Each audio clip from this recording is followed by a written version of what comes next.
Hello and welcome to Matters of Faith, our series of programs to enlighten your hearts and minds. My name is Christiane Bakker. I'm your host for the show. Our topic today is a very idealistic one, Al-Insanu'l Kamil in Arabic. It's a Sufi concept and means the perfect or completed human being, also called the universal man. Well, trying to do one's best in our daily life is something most of us aspire to, at least I hope so. But what does it mean to do one's best as a human being, to really be humane and to aim high, to eventually become Al-Insanu'l Kamil? Here to enlighten us is Arhan Kardas, a religious philosopher and lawyer. Hello, welcome to the show. Welcome. Could you please introduce yourself? What do you do? Well, actually, I'm a lawyer, and I studied also philosophy and history. Right now I'm writing columns in an international newspaper and consulting to people in legal issues. And what does it mean then, Al-Insanu'l Kamil? Or first of all, perhaps Al-Insan, what does it mean, Insan? Well, actually, literally, in Arabic, Insan has two different meanings or two different roots according to the Islamic scholars.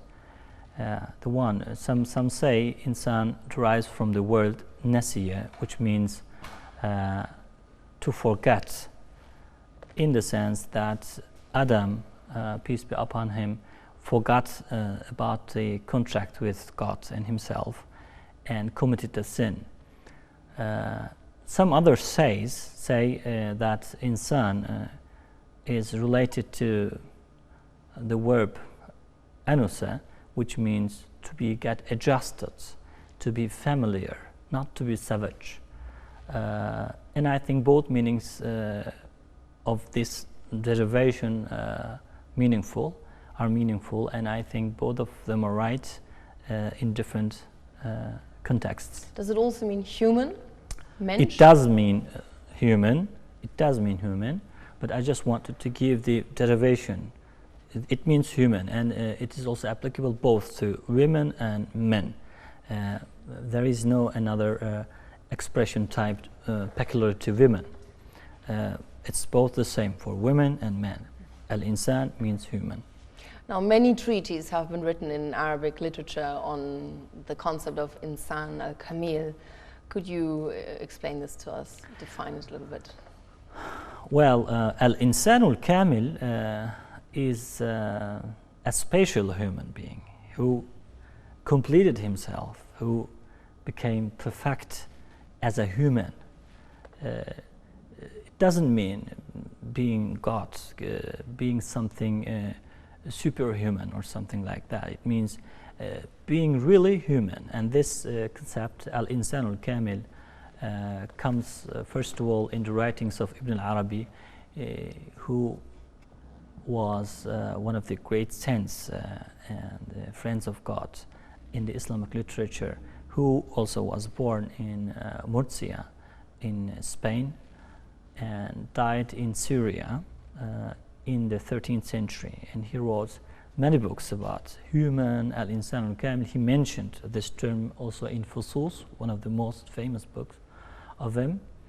And he defines Al-Insanu'l Kamil as somebody who is the mediator between the creator and the creation, somebody who reflects all the names of God in himself, and he is somebody through whom God sees his manifestation.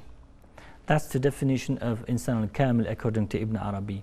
But one of his followers, who is called as Abdul Karim al-Jili, who lived in the 13th century, has developed a different kind of understanding of Al-Insanu'l Kamil. He wrote a book especially for this topic, which was titled Al-Insanu'l Kamil, and he's one of the most famous books in that area. And he defines Al-Insanu'l Kamil resembles, embodies the Prophet himself, Prophet Muhammad sallallahu alaihi wasallam, and actually Al-Insanu'l Kamil, it's in utmost meaning,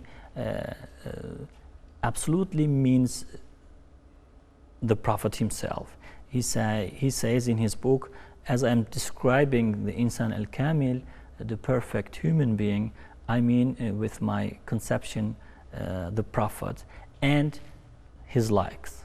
I mean the saints, the friends of God, and the other scholars, and also average people who completed themselves in this procedure. Now, you mentioned Ibn Arabi says that God sees himself in that person who is Insan al-Kamil manifested. How would that be? Can you describe that in a practical way? How can we imagine this? Mm-hmm. It's a good question, actually. Well, I think the perfect expression of Insan al-Kamil we can find in the writings of Rumi, where he says, بود آدم دیده ای نور قدیم نور موی در دیده بود کوه عظیم. In the context of the committing sin of Adam, he says Adam was actually the eye of the eternal light, which means God himself. Adam was the eye of the eternal light, and this sin was just like a hair on the eye. That's why it was not a big sin, actually. It was a very small sin. But if it is on the eye, then it seems to be very big. Because Adam had a very special status in front of God. And the eternal light, which means God himself, Allah, we can say, saw his attributes, his names, also his deeds through this human being. And in the essence of human being, that's the divine expression, manifestation, and that's why Al-Insanu'l Kamil is very important concept. And I think we can imagine Insanu'l Kamil through the words of Rumi much more better. It's the eye of the eternal light. That's the conception. That's the real conception of Ibn Arabi, actually. Yes, amazing. Now, is there a root of this idea of Insanu'l Kamil in the Quran or in the Hadith, or where does it truly originate? Or was it Ibn Arabi, actually?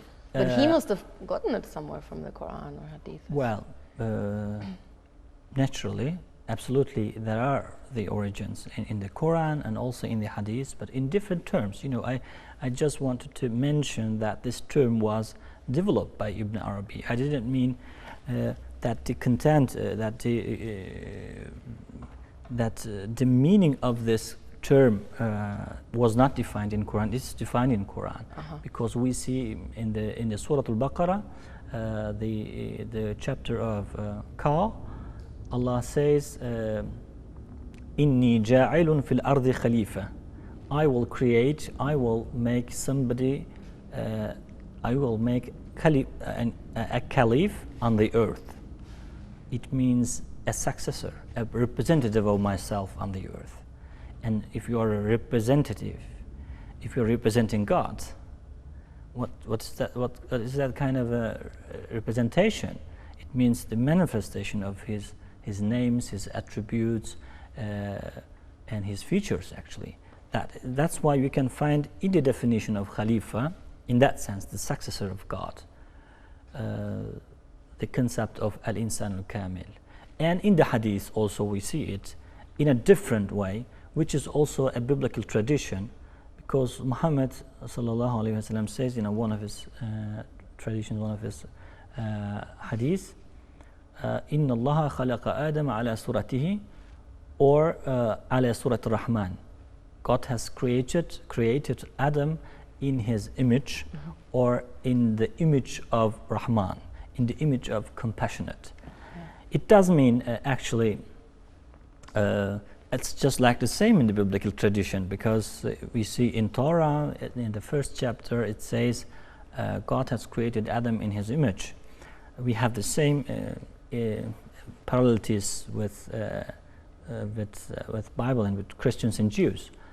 But there is a difference, and small difference, I think, in the concept of Islam, because Islam doesn't understand the concept of surah, image, just like the badal, the outer image.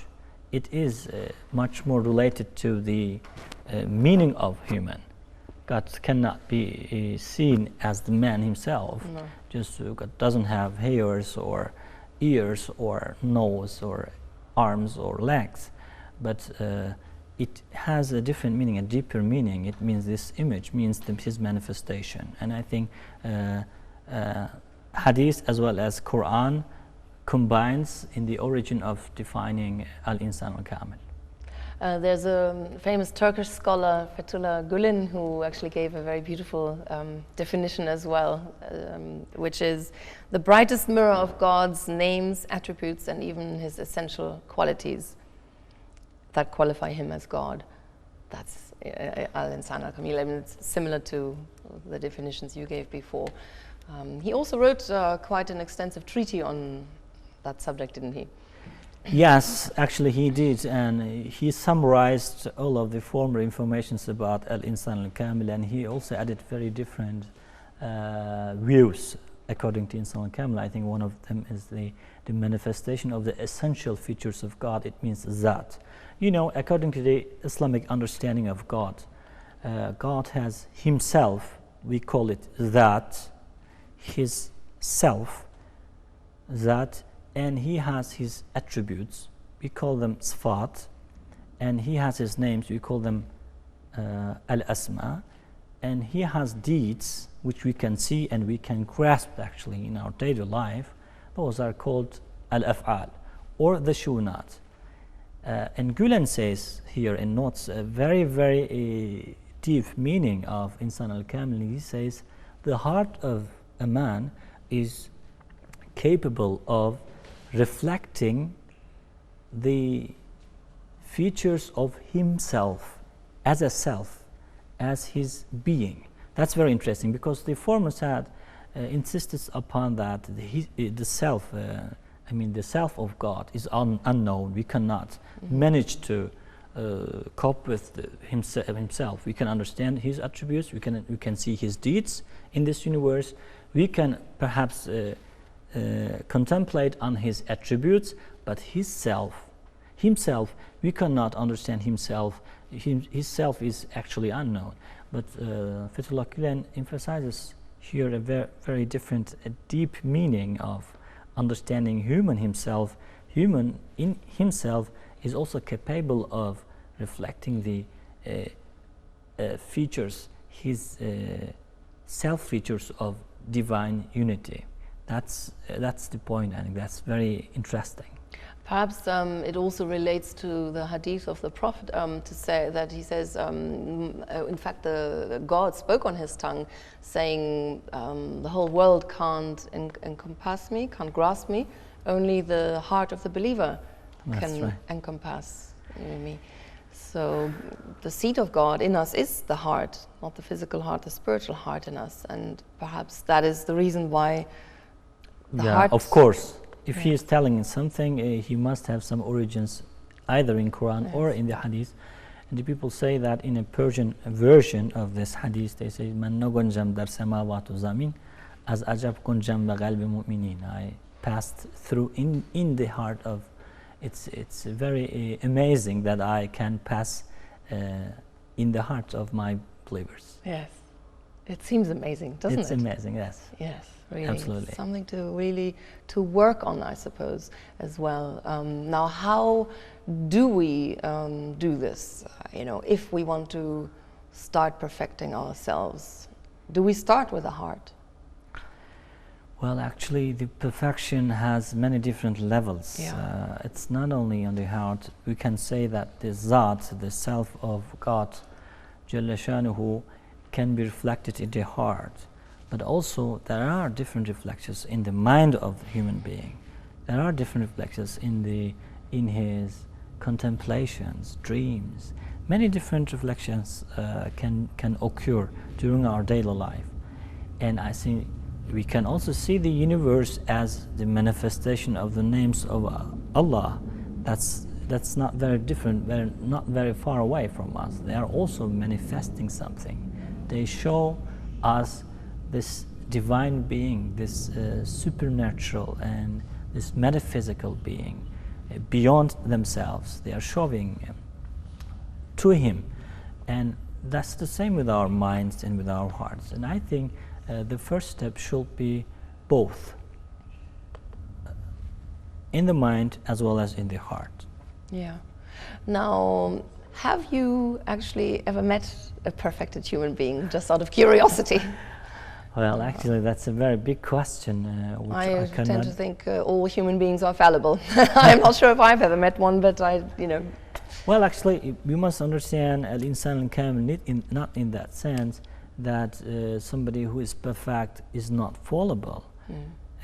Fallibility is one part of our perfection. Without fallibility, we cannot get perfect. Cannot be perfect. The importance is that the human being is actually composed of needs. And we are absolutely imperfect.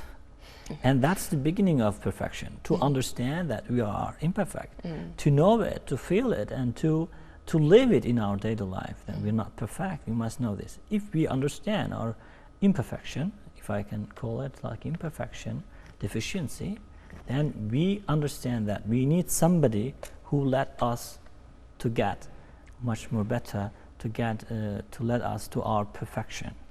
And purifying the soul, purifying the mind, purifying the sight, purifying the ears are all important things to begin with, I think.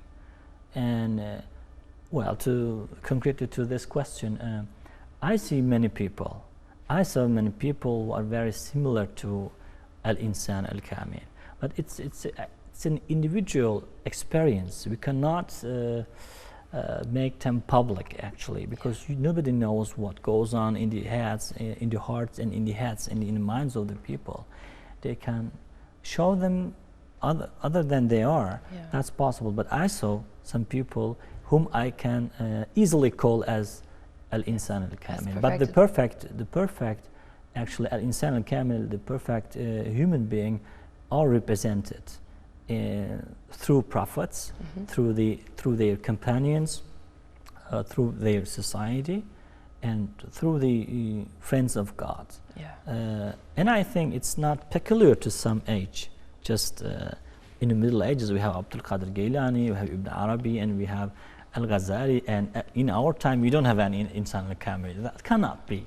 We have Insanu'l Kamil among us, but we cannot define them as we cannot make them public. We can just feel it. Okay, he or she is Insanu'l Kamil. Right after the break, we shall be talking about the actual steps on the way of transformation in a practical way. Thank you very much, Mr. Arhan Kardas, for this very inspirational light you shed on our topic, and we shall continue right after this break.